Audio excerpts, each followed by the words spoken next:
ನಮಸ್ತೆ ಕರ್ನಾಟಕ. ಒಡಲ ಕುಡಿಯನ್ನ ಹೊಟ್ಟೆಯಲ್ಲಿಯೇ ಕಳ್ಕೊಂಡು ಆರೋಹಿ ಬಿಕ್ಕಿ ಬಿಕ್ಕಿ ಅತ್ತವಳು ಪಾಪು ಎಂದು ಅರಚುತ್ತಾ ಕಂಬನಿ ಹಾಕಿದ್ಲು. ಉಸಿರುಗಟ್ಟಿ ಮಾತು ಬಾರದೆ ದಿಂಬಿಗೆ ತಲೆಯನ್ನ ಪಡೆದುಕೊಂಡವಳು ಕಷ್ಟಪಟ್ಟು ಏಳಲು ಪ್ರಯತ್ನಿಸಿದ್ಲು. ನರ್ಸ್ ಅವಳನ್ನು ಏಳದಂತೆ ತಡೆದ್ರು. ಅವಳನ್ನು ಹಿಡಿದು ಮಲಗಿಸಿದ ನರ್ಸ್ ರೆಸ್ಟ್ ಮಾಡಲು ಹೇಳಿ ಅಲ್ಲೇ ಪಕ್ಕದಲ್ಲೇ ಕುಳಿತರು. ಅದನ್ನೆಲ್ಲವನ್ನ ನೋಡಿದ ಅರ್ಜುನ್ ಆರೋಹಿ ಎಂದವನು ಅವಳನ್ನು ಅಪ್ಪಿ ಕ್ಷಮೆ ಕೇಳಬೇಕು ಎಂದು ಮುಂದೆ ಇಟ್ಟ ಹೆಜ್ಜೆಯನ್ನು ಹಿಂದೆ ಇಟ್ಟ. ಸಮಾಧಾನ ಮಾಡಲು ಹೋಗಲು ಸಾಧ್ಯವಾಗದೆ ಅಲ್ಲೇ ನಿಂತ ಅರ್ಜುನ್ ಅವಳಿಗೆ ಕಾಣದಂತೆ ಗೋಡೆಗೆ ಹೊರಕೊಂಡ. ನನ್ನ ಕ್ಷಮಿಸು ಚಿನ್ನಮ್ಮ, ನಾ ಮಾಡಿದ ತಪ್ಪಿಗೆ ನೀನು ನೋವುಪಡೋ ಹಾಗಾಯಿತು. ಒಂದು ಜೀವವನ್ನು ನಿನ್ನೊಳಗೆ ಸೃಷ್ಟಿಸಿ ಅದಕ್ಕೆ ಜನ್ಮ ನೀಡೋ 100 ಕನಸು ಹೊತ್ತು ನನ್ನ ಜೊತೆ ಸಂಸಾರ ಮಾಡಿದೆ. ಆದರೆ ನಾನು ನೀನು ಸೃಷ್ಟಿಸಿದ ಕರಡು ಬಳ್ಳಿಗೆ ವಿಷವನ್ನು ಎರೆದ ಪಾಪಿ. ನಾನು ಪಾಪಿ. ನೀನು ಮಾಂಗಲ್ಯವನ್ನು ಕಿತ್ತು ನನ್ನ ಕೈ ಕೊಟ್ಟು ನಿನ್ನ ನಿರ್ಧಾರ ತಿಳಿಸಾಗಿದೆ. ಇನ್ನು ಆ ನಿರ್ಧಾರಕ್ಕಾದರೂ ನಾನು ಬೆಲೆ ಕೊಡುವೆ ಕಣೆ. ಆಗಲಾದರೂ ನೀನು ನೆಮ್ಮದಿಯಾಗಿ ಬದುಕ್ಬೋದು. ಇನ್ಯಾವತ್ತೂ ನಿನ್ನ ಕಣ್ಮುಂದೆ ಈ ಅರ್ಜುನ್ ಬರೋಲ್ಲ ಎಂದು ಹೇಳ್ಕೊಂಡವನು ಹೊರಗೆ ಬಂದ.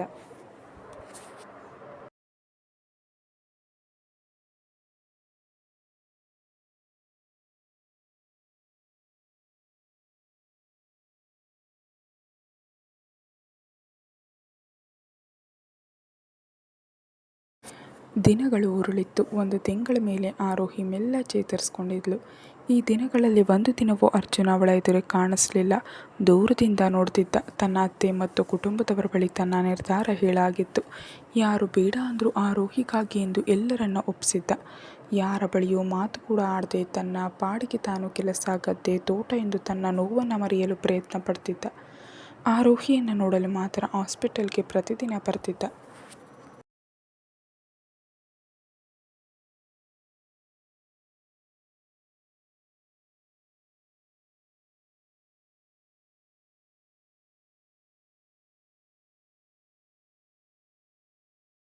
ಇನ್ನು ಲಕ್ಷ್ಮಿ ಮತ್ತು ಆರೋಹಿ ತಾಯಿ ಪಾರ್ವತಿ ಮಗು ಕಳ್ಕೊಂಡ ಹಸಿ ಬಾಣಂತಿ ಆರೋಹಿಯನ್ನು ತುಂಬ ಜೋಪಾನವಾಗಿ ಜಾಗರೂಕವಾಗಿ ನೋಡಿಕೊಂಡ್ರು. ಮಾನಸಿಕವಾಗಿ ನೋವುದಿಂದ ಆರೋಹಿ ಅವನ ಮಾತಿಗಾಗಿ ಹಂಬಲಿಸುತ್ತಾ ಬಾಗಿಲ ಬಳಿಯೇ ಪ್ರತಿ ಸಲಕ್ಕೂ ನೋಟವಿತ್ತು. ಪಾರ್ವತಿ ಅವಳಿಗೆ ತಿನ್ನಿಸುತ್ತಾ, ಚಿನ್ನಮ್ಮ ಬೇಗ ತಿನ್ನು, ಊರಿಗೆ ಹೊರಡಬೇಕು. ತಾತ ಅಜ್ಜಿ ಮನೆಯಲ್ಲಿ ನಿನಗೋಸ್ಕರ ಕಾಯ್ತಾ ಇದ್ದಾರೆ ಎಂದು ತಿಂಡಿ ತಿನ್ನಿಸಿ ಕೈ ತೊಳೆಯಲು ಹೋದಳು. ಲಕ್ಷ್ಮಿ ಆಗ್ತಾನೆ ಬಂದವರು. ಆಕೆ ಬಟ್ಟೆಯೆಲ್ಲವನ್ನ ಪ್ಯಾಕ್ ಮಾಡುತ್ತಾ, ಆರೋಹಿ ಇವತ್ತು ಡಿಸ್ಚಾರ್ಜ್ ಮಾಡ್ತಾರೆ. ಡಾಕ್ಟರ್ ಈಗ ಬರ್ತಾರೆ, ಸರಿನಾ? ಅಮ್ಮನ ಮನೆಗೆ ಹೋದ್ಮೇಲೆ ದಿನ ಫೋನ್ ಕರೆ ಮಾಡು ಮಗಳೇ. ಈ ನಿನ್ನ ಅತ್ತೆ ಅಮ್ಮ ನಿನ್ನ ದನಿಗಾಗಿ ಕಾಯ್ತಾ ಇರ್ತೀನಿ. ಆರೋಹಿ ಜೋಪಾನ ಕೋಸೆ ಎಂದು ಹೇಳಿ ಆಕೆ ಹಣೆಗೆ ಚುಂಬಿಸಿದ್ರು. ಅವಳು ಮೆಲ್ಲ ಹ್ಞೂ ಎಂದವಳು ಅತ್ತೆಯನ್ನು ನೋಡುತ್ತಾ, ಅತ್ತೆಯಮ್ಮ ಅರ್ಜುನ್ ಅಂದವಳ ಮಾತಿಗೆ ಏನೂ ಉತ್ತರಿಸದೆ ಅಲ್ಲಿಂದ ಹೊರ ನಡೆದ್ರು. ಹೆಚ್ಚು ಮಾತಾಡದೆ ಬಾಗಿಲ ಬಳಿಯೇ ನೋಡುತ್ತಾ ಎದ್ದು ನಿಂತಳು. ಶ್ವೇತಾ, ಕೃಷ್ಣ ಕೂಡ ಆರೋಹಿಯನ್ನು ಮಾತನಾಡಿಸಿದ್ರು. ಆದರೆ ಆಕೆಯದು ಆ ಹ್ಞೂ ಬಿಟ್ಟರೆ ಬೇರೆ ಮಾತಿರಲಿಲ್ಲ. ಹಾಸ್ಪಿಟಲ್ ಹೊರಗೆ ಬಂದು ನಿಂತವಳು ಸುತ್ತಮುತ್ತ ಎಲ್ಲ ಕಡೆಗೂ ಕಣ್ಣು ಹಾಯಿಸಿದ್ಲು. ಅವಳ ನೋಟ ಅರಿತ ಕೃಷ್ಣ ಅರ್ಜುನ್ಗೆ ಕರೆ ಮಾಡಿದ್ದ. ಸ್ವಲ್ಪ ದೂರ ಹೋಗಿ ಮಾತಾಡಿದವನು, ಅರ್ಜುನ್ ಎಲ್ಲಿದೆಯಾ? ಆರೋಹಿ ಊರಿಗೆ ಹೊರಟಿದ್ದಾಳೆ, ನೀನು ಬಾ, ಮಾತಾಡು.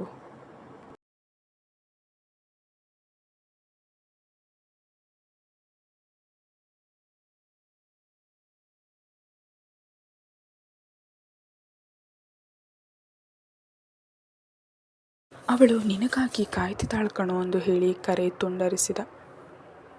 ಅರ್ಜುನ್ ಅದಾಗಲೇ ಹಾಸ್ಪಿಟಲ್ ತಲುಪಿದ್ದ. ಆರೋಹಿ ಬಳಿಗೆ ತಲೆ ತಗ್ಗಿಸಿಯೇ ನಡೆದು ಬಂದಿದ್ದ. 1 ತಿಂಗಳಲ್ಲಿ ಅದೆಷ್ಟು ಬದಲಾಗಿದ್ದ. ಗಡ್ಡ, ಕೂದಲು ಎಲ್ಲವೂ ಹೆಚ್ಚಾಗಿತ್ತು. ಸರಿಯಾಗಿ ನಿದ್ದೆ, ಊಟ ಮಾಡಿಲ್ಲ ಅನ್ನೋದು ಅವನ ಕಣ್ಣುಗಳೇ ಹೇಳ್ತಿತ್ತು. ಹತ್ತಿರ ಬರಲು ಎಲ್ಲರೂ ಅವರಿಬ್ಬರನ್ನು ಮಾತಾಡಲು ಬಿಟ್ಟು ದೂರ ಹೋದರು. 1 ತಿಂಗಳ ನಂತರ ಗಂಡನನ್ನು ನೋಡ್ತಿದ್ಲು. ಮನಸ್ಸಲ್ಲಿದ್ದ ಮಾತುಗಳೆಲ್ಲ ಮೌನಕ್ಕೆ ತಿರುಗಿತ್ತು. ಅರ್ಜುನ್ ಅವಳನ್ನು ನೋಡುತ್ತಾ ಮನಸ್ಸಲ್ಲಿಯೇ, ಆರೋಹಿ ನನ್ನ ಕ್ಷಮಿಸಿಬಿಡು. ಮತ್ತೆ ಮೊದಲಿನಂತೆ ಅಮ್ಮನ ಮನೆಯಲ್ಲಿ ನೆಮ್ಮದಿಯಾಗಿರು. ನಿನಗೆ ತಕ್ಕ ಹುಡುಗನನ್ನು ಮದುವೆಯಾಗು. ನನ್ನಿಂದ ನಿನಗೆ ಇನ್ನು ನೋವು, ಕಷ್ಟ ಇರೋಲ್ಲ. ಅದಕ್ಕಾಗಿ ನಾನು ನಿನ್ನ ಹತ್ರ ಕೆಟ್ಟವನಾಗಿ ಇರ್ತೀನಿ. ಹೀಗೆ ಮಾಡಿದರೆ ಮಾತ್ರ ನೀನು ನನ್ನಿಂದ ದೂರ ಹೋಗಿ ಒಳ್ಳೆ ಬದುಕು ಕಟ್ಟಿಕೊಳ್ಳಲು ಸಾಧ್ಯ ಅಂದ್ಕೊಂಡು ಅವಳನ್ನು ನೋಡಿ, ಹ್ಞೂ ಹುಷಾರಾರೋಹಿ ಅಂದವನು ಸುಮ್ಮನೆ ನಿಂತ. ಅವನನ್ನೇ ಕಣ್ತುಂಬಿಕೊಂಡು ನೋಡಿದವಳು, ರೀ, ನನ್ನ ನೋಡಬೇಕು ಅನ್ನಿಸ್ಲಿಲ್ವಾ? ಯಾಕೆ ಬಂದಿಲ್ಲ? ಇಷ್ಟು ದಿನ ಆಯಿತು ಎಂದು ಅವನ ಉತ್ತರಕ್ಕಾಗಿ ಕಾದ್ಲು.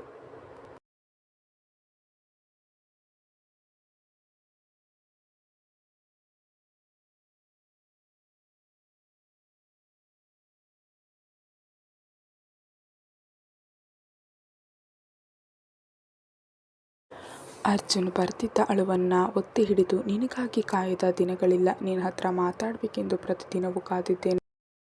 ನಿನ್ನ ನೋಡದೆ ನಾನು ಬದುಕೋಕೆ ಆಗಲ್ಲ ಆರೋಹಿ. ಆದರೆ ನಿನ್ನಂಥ ದೇವತೆಗೆ ಈ ಅರ್ಜುನ್ ಜೋಡಿಯಲ್ಲ ಕಣೆ ಎಂದು ಮನಸ್ಸಲ್ಲೇ ನುಡಿದವನು ಅವಳಿಂದ 2 ಹೆಜ್ಜೆ ಮುಂದೆ ಹೋದವನು ಕಷ್ಟಪಟ್ಟು ಹೇಳುವ ಮಾತು ಹೇಳಿದ್ದ.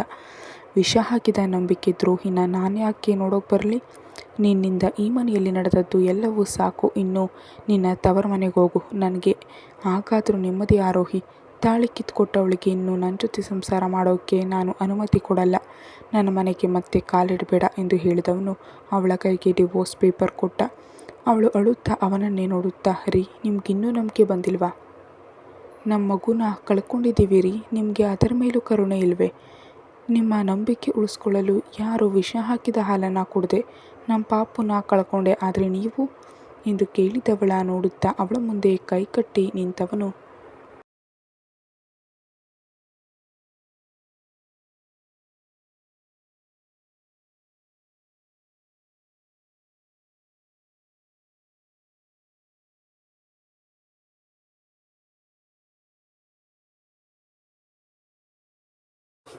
ಈ ಅರ್ಜುನ್ ಮಗುವಾಗಿ ಹುಟ್ಟೋದಕ್ಕೆ ಆ ಮಗುವಿಗೆ ಆಯಸ್ಸು ಅದೃಷ್ಟ ಇಲ್ಲ, ಅಥವಾ ನನಗೆ ಆ ಮಗುವಿನ ಅಪ್ಪ ಅನ್ನಿಸ್ಕೊಳ್ಳೋದಕ್ಕೆ ಭಾಗ್ಯ ಇಲ್ಲ. ಏನಾದರೂ ಅಂದ್ಕೋ, ನಿನ್ನ ಕೈಯಲ್ಲಿ ನಿನ್ನ ಬದುಕಿನ ಭವಿಷ್ಯ ಇದೆ ಆರೋಹಿ. ಡಿವೋರ್ಸ್ ಪೇಪರ್ಗೆ ಸಹಿ ಹಾಕಿ ಈ ಮಾಂಗಲ್ಯ ಬಂಧನದಿಂದ ಬಿಡುಗಡೆ ತಗೋ ಆರೋಹಿ ಎಂದು ಹೇಳಿದವನು ಕ್ಷಣವೂ ಅಲ್ಲಿ ನಿಲ್ಲದೆ ಗಾಡಿ ಎತ್ಕೊಂಡು ಮನೆ ಕಡೆ ಹೊರಟಿದ್ದ. ಆರೋಹಿ ಅಲ್ಲೇ ಕುಸಿದವಳನ್ನು ಕೃಷ್ಣ ಓಡು ಬಂದು ತನ್ನ ತೋಳಲ್ಲಿಡ್ತಿದ್ದ. ಆರೋಹಿಗೆ ಅರ್ಜುನ ಒಂದೊಂದು ಮಾತು ಹೃದಯಕ್ಕೆ ಚೂರಿ ಹಾಕಿದಾಗಿತ್ತು. ಅಳುತ್ತಾ ಕಣ್ಮುಚ್ಚಿದವಳ ಕಣ್ಣು ಒರೆಸಿದವನು ಪಾರ್ವತಿ ಅಮ್ಮ ಮತ್ತು ಲಕ್ಷ್ಮಿ ಅಮ್ಮನಿಗೆ ಸಮಾಧಾನ ಮಾಡಲು ಹೇಳಿದ್ದ. ಆರೋಹಿ ಊರಿನ ಬಸ್ ಹತ್ತಿದ್ರೆ ಕೃಷ್ಣ ಅವಳಿಗೆ ಧೈರ್ಯ ಹೇಳಿ ಕಳಿಸಿದ್ದ. ಗಾಡಿ ಹತ್ತಿದ ಕೃಷ್ಣ ತೋಟದ ಕಡೆಗೆ ಹೋಗ್ತಾ ಕೋಪದಲ್ಲಿ, ಅರ್ಜುನ್ ಮತ್ತೆ ತಪ್ಪು ಮಾಡಿದೆ ಕಣೋ ಅನ್ನುತ್ತಾ ವೇಗವಾಗಿ ಗಾಡಿಯನ್ನು ಓಡಿಸ್ದ. ತೋಟದ ಮನೆಗೆ ಬಂದ ಕೃಷ್ಣ ಅಲ್ಲೇ ಕಟ್ಟೆ ಮೇಲೆ ಕುಳಿತಿದ್ದ ಅರ್ಜುನ್ ಮುಂದೆ ಬಂದು ನಿಂತ.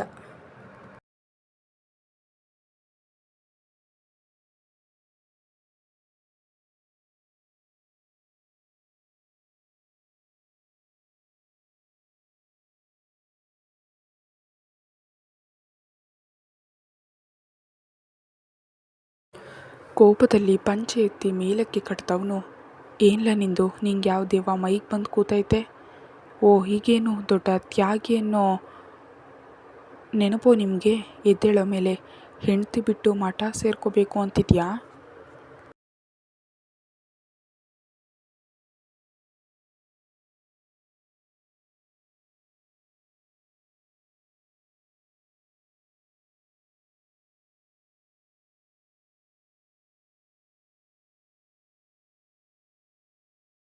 ನೆಟ್ಟಗೆ ಸಂಸಾರ ಮಾಡಿ ಬಾಳಿ ಬದುಕು ಅಂದರೆ ಅದೇನೋ ಹೇಳ್ತಾರೆ, ಕೆಟ್ಟರೋ ಬುದ್ಧಿ ಬಂದಿಲ್ಲ ಅನ್ನೋ ಹಾಗೆ ಆಡಬೇಡ ಮಗ. ನನಗೆ ಪಿತ್ತ ನತ್ತಿಗೇರಿದೆ. ಬಾ, ಅವಳನ್ನು ಕರ್ಕೊಂಡು ಮನೆ ತುಂಬಿಸ್ಕೊ.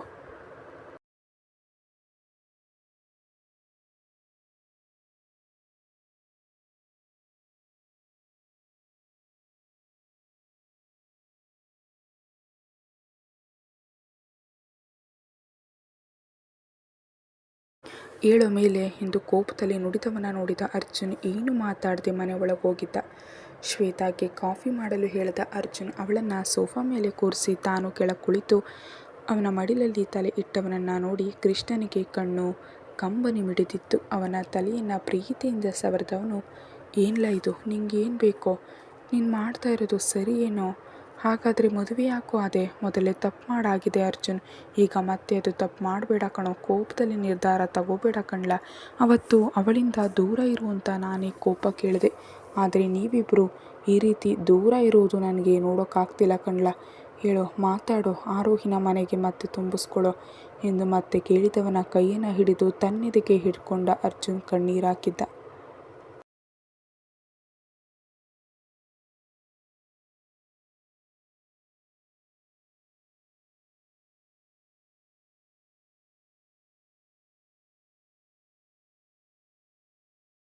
ಕೃಷ್ಣ ಅವಳು ನೆಮ್ಮದಿಯಾಗಿರಲಿ. ಈ ಮನೆ ಸಂಸಾರದ ಗೋಳ್ನಲ್ಲಿ ಚಿಕ್ಕ ಹುಡುಗಿ ತನ್ನ ಜೀವನವನ್ನೇ ನಾಶ ಮಾಡ್ಕೊಳ್ಳೋದು ಬೇಡ ಕಣೋ. ಅವಳ ಭವಿಷ್ಯ ಚೆನ್ನಾಗಿರಲಿ ಅನ್ನೋದೇ ನನ್ನ ಆಸೆ ಕೃಷ್ಣ. ಮೊದಲು ನನಗೆ ಮುಖ್ಯವಾದ ಕೆಲಸ ಇದೆ. ನನ್ನ ತಂಗಿಯನ್ನು ಸಾಯಿಸಲು ನೋಡಿದ ಆ ಪಾಪಿ ಯಾರು ಅಂತ ತಿಳಿಬೇಕು. ತಿಳಿದ ದಿನ ನನಗೆ ನೆಮ್ಮದಿ. ನನ್ನ ಹೆಂಡತಿ ಮೇಲೆ ನಾನೇ ಹಾಕಿರೋ ಆ ಬಾಧನೆಯನ್ನು ಅಳಿಸುವೆ. ಅಲ್ಲಿವರೆಗೂ ಸುಮ್ಮನಿರು. ಇನ್ನು ಸಂಸಾರ ಮಾಡೋ ಬಗ್ಗೆ ಯಾವ ಮನಸ್ಸೂ ಇಲ್ಲ. ಅವಳು ಚೆನ್ನಾಗಿರಲಿ ಅಷ್ಟೇ. ನೀನು ಇನ್ನು ಹೆಚ್ಚು ಏನು ಕೇಳಬೇಡ ಎಂದವನು ಕಣ್ಣು ಒರೆಸ್ಕೊಂಡು ಮತ್ತೆ ಹಾಗೆ ಮಲಗಿದ. ಶ್ವೇತಾ ಕಾಫಿ ತಂದು ಕೊಟ್ಟವಳು ಅಣ್ಣನ ಈ ನೋವಿಗೆ ತಾನೇ ಕಾರಣ ಎಂದು ನೊಂದ್ಕೊಂಡ್ಳು. ಹೇಗಾದರೂ ಸರಿ ಅಣ್ಣ ಅತ್ತಿಗೆಯನ್ನು ಒಂದು ಮಾಡಬೇಕು ಅಂತ ಯೋಚಿಸಿದ್ಲು. ಆದರೆ ಇಬ್ಬರ ನಡುವೆ ದೊಡ್ಡ ಗೋಡೆಯನ್ನು ಅರ್ಜುನ್ ಸೃಷ್ಟಿ ಮಾಡಿ ಆಗಿತ್ತು.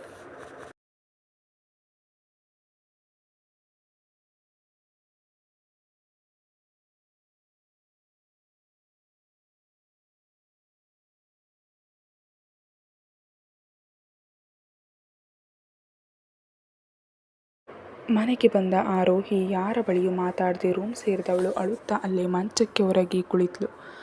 ತನ್ನ ಪುಟ್ಟ ಕಂದನನ್ನು ನೆನೆದು ಬಿಕ್ಕುತ್ತಾ ಅಳುತ್ತಾ ಅರ್ಜುನ್ ಎಂದಷ್ಟೇ ಬಾಯಲ್ಲಿ ಬಂದಿತ್ತು. ಮಗುವಿನ ಜೊತೆ ಹೆಚ್ಚು ಕಾಡಿತು ಅರ್ಜುನ್ನ ನೆನಪು. ಅರ್ಜುನ್ ಇಲ್ಲದೇ ಇರಲು ಸಾಧ್ಯವಾಗ್ತಿಲ್ಲ ಎಂದೆನಿಸಿತು. ಹಾಳಾದ ಸ್ವಾತಿ ಮಾತು ಕೇಳಿ ತನ್ನ ಬುದ್ಧಿ ಹಾಳಾಗಿತ್ತು ಎಂದು ತಲೆ ಚಚ್ಚಿಕೊಂಡವಳು ನಂತರ ಕುಳಿತು ಸಮಾಧಾನವಾಗಿ ಯೋಚಿಸಿದವಳಿಗೆ ತಲೆಯಲ್ಲಿ ನಡೆದ ಎಲ್ಲ ಘಟನೆಯ ಮೂಲ ಯಾರು ಎನ್ನುವ ಚಿತ್ರ ಬಂದಿತ್ತು. ಹೆಣ್ಣಿಗೆ ಗಂಡ ಹೊಡಿಲಿ ಬಡಿಲಿ ಕೊಂದ್ರು ಗಂಡನೇ ಅನ್ನುವಷ್ಟು ಭಾರತೀಯ ಹೆಣ್ಣು ಮಕ್ಕಳ ಭಾವನೆ. ತಾಳಿ ಕಿತ್ತುಕೊಟ್ಟವಳು ಅಂದು ಕೋಪದಲ್ಲಿ ತೆಗೆದುಕೊಂಡ ನಿರ್ಧಾರಕ್ಕೆ ಇಂದು ಪಶ್ಚಾತ್ತಾಪ ಪಡುತ್ತಾ ಕಣ್ಣೀರಿಡುತ್ತಾ ಹೊಟ್ಟೆ ಹಿಡ್ಕೊಂಡು ಅಮ್ಮ ಎಂದು ನೋವಿನಲ್ಲಿ ಕೂಗಿದ್ಲು.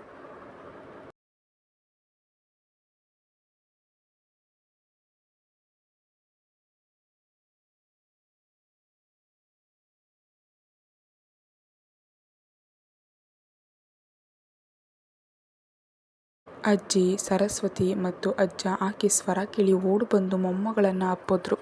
ತಾವೇ ತಮ್ಮ ಕೈಯಾರ ಮೊಮ್ಮಗಳ ಭವಿಷ್ಯವನ್ನು ಹಾಳು ಮಾಡಿದೆವು ಎಂದು ನೊಂದ್ಕೊಂಡವರು ಅವಳಿಗೆ ಸಮಾಧಾನ ಹೇಳಿದ್ರು. ಪಾರ್ವತಿ ಅಳಿಯನ ಗುಣ ಗೊತ್ತಿದ್ರು. ಅಳಿಯ ತನ್ನ ಬಳಿಯಲ್ಲಿ ಪ್ರಮಾಣ ತೆಗೆದುಕೊಂಡಿದ್ದು ನೆನೆದು ಆರೋಹಿಗೆ ಏನು ಹೇಳದೆ ಅವಳ ಮನಸ್ಸನ್ನು ಬದಲಾಯಿಸಲು ಆಕೆ ಕೈಗೆ ಪುಸ್ತಕವನ್ನು ಕೊಡುತ್ತಾ ತಗೋ, ಯಾರು ಕೈ ಬಿಟ್ಟರು ವಿದ್ಯೆ, ನಮ್ಮ ಕೈ ಬಿಡಲ್ಲ. ನಿನ್ನ ಕನಸುಗಳನ್ನು ಮೊದಲು ನೆರವೇರಿಸ್ಕೊ, ಎದ್ದೇಳು, ಈ ಮದುವೆಗೆ ಒಂದು ಮುಕ್ತಿ ಕೊಡು, ನೀನು ಇನ್ನು ನಿನಗಾಗಿ ಬದುಕು ಎಂದು ಅವಳ ಮನಸ್ಸನ್ನು ತಿಳಿ ಮಾಡಲು ನೋಡಿದ್ಲು. ಬುಕ್ಕನ್ನು ಅವರ ಅಮ್ಮನ ಕೈ ಕೊಡುತ್ತಾ ಕೋಪದಲ್ಲಿ ಎಲ್ಲರನ್ನ ನೋಡಿದ್ಲು.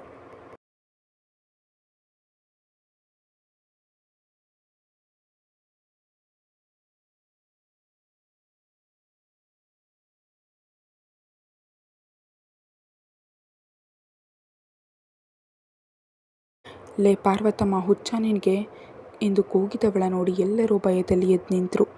ಆರೋಹಿಗೆ ಹುಚ್ಚಿಡಿತಾ ಎಂದು ಮುಖ ನೋಡಿಕೊಂಡವರನ್ನು ನೋಡುತ್ತಾ ಆರೋಹಿ ಕೂಗಿದ್ಲು, ಹೇ ಕೇಳಿಲಿ, ಏನನ್ಕೊಂಡಿದ್ದೀರಾ ನೀವು? ಬೇಕು ಅಂದಾಗ ಮದುವೆ ಮಾಡಿಸಿ ಕಳಿಸೋಕೆ, ಬೇಡ ಅಂದಾಗ ಇಲ್ಲಿ ಕರ್ಕೊಂಡು ಬಂದು ಭಾಷಣ ಬಿಗಿಯೋಕೆ ನಾನು ನಿಮ್ಮ ಕೈಲಿರೋ ಗೊಂಬೆ ಅಂದ್ಕೊಂಡಿದ್ದೀರಾ? ಇದನ್ನು ಮುಂಚೆ ಯೋಚಿಸ್ಬೇಕಿತ್ತು ಪಾರ್ವತಮ್ಮ. ಅಂದು ಮದುವೆ ಮಾಡ್ತಾನೆ ನನ್ನ ಮಗಳು, ಇನ್ನು ಓದೋ ಹುಡುಗಿ, ಮದುವೆ ಮಾಡೋದು ಬೇಡ ಅಂತ ಅಂದಿನ ಯೋಚಿಸ್ಬೇಕಿತ್ತು. ಆದರೆ ನಿಮಗೆ ನಿಮ್ಮ ವಂಶದ ಮರುವಾದೆ ಮುಖ್ಯ ಆಗಿತ್ತಲ್ವಾ? ಅಬ್ಬಾ, ಆಗ ಒಂದಿಬ್ಬರು ಆಡಿಕೊಂಡು ನಕ್ಕರು, ಸುಮ್ಮನಾಗಿದ್ರು. ಆದರೆ ಈಗ ಮದುವೆಯಾಗಿ ಅವನ ಜೊತೆ ಸಂಸಾರ ಮಾಡಿ ಆ ಮನೆ ಜೊತೆ ಬಾಂಧವ್ಯ ಬೆಳೆಸ್ಕೊಂಡು ಕಟ್ಟಿದ ತಾಳಿಯನ್ನು ಕಿತ್ತು ಹೊತ್ತ ಮಗುವನ್ನು ಕಳ್ಕೊಂಡು ಗಂಡನನ್ನು ಬಿಟ್ಟು ಬಂದವಳಿಗೆ ಈ ಸಮಾಜ ಏನಂತಾರೆ ಅನ್ನೋದು ಗೊತ್ತಾ ಅಮ್ಮ ನಿನಗೆ? ಇಲ್ಲಿದ್ದರೆ ಅಕ್ಕಪಕ್ಕದವರ ಚುಚ್ಚು ಮಾತು ಕೇಳಿ ದಿನ ಸಾಯಬೇಕು. ಅಕ್ಕ ಓಡ್ಹೋದ್ಲು, ತಂಗಿ ಗಂಡನ ಬಿಟ್ಟು ಬಂದ್ಲು ಎಂದು ಅದಕ್ಕೊಂದಿಷ್ಟು ಕತೆ ಕಟ್ಟಿ ಹೇಳ್ತಾರೆ ಅಮ್ಮ.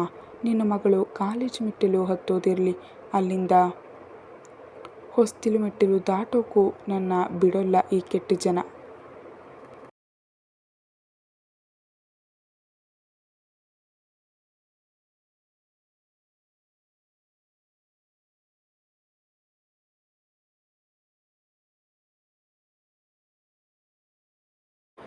ಹೆಣ್ಣು ಅಂದರೆ ನಿಮ್ಮಿಷ್ಟಕ್ಕೆ ನೀವು ಕುಣಿಸುತ್ತಾ ಇರಿ, ನಾನು ಕುಣಿಬೇಕಾ?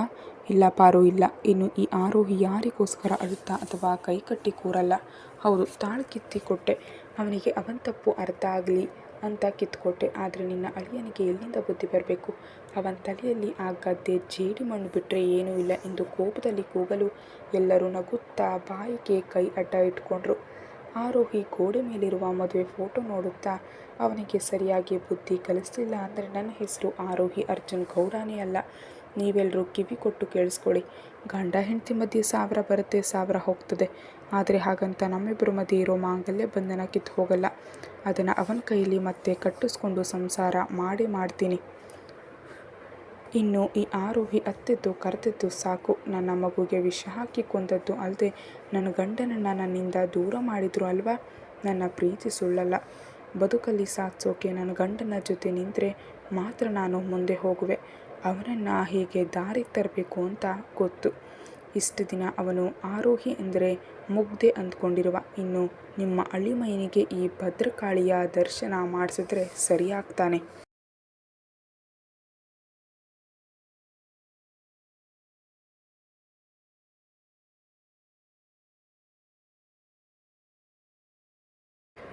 ಅದು ಅಲ್ಲದೆ ನನ್ನ ಮೇಲೆ ಬಂದಿರುವ ಆ ಆಪಾದನೆಯನ್ನು ನಾನು ಅಳಿಸುವೆ. ಆ ಮನೆ ಸೊಸೆಯಾಗಲ್ಲ, ಈಗ ಮಗಳಾಗೋಗುವೆ. ನಿನ್ನ ಅಳಿಮೈನೆ ನನ್ನ ಕಾಲು ತೊಳೆದು ಮನೆ ತುಂಬಿಸ್ಕೋಬೇಕು. ಆ ಅರ್ಜುನ್ಗೆ ಈ ಆರೋಹಿ ಯಾರು ಅಂತ ತೋರಿಸ್ತೀನಿ. ಇನ್ನು ಈ ಮನೆಯಲ್ಲಿರುವ ನರಿಗಳಿಗೆ ಈ ಆರೋಹಿ ಸರಿಯಾಗಿ ಪಾಠ ಕಲಿಸ್ತೀನಿ.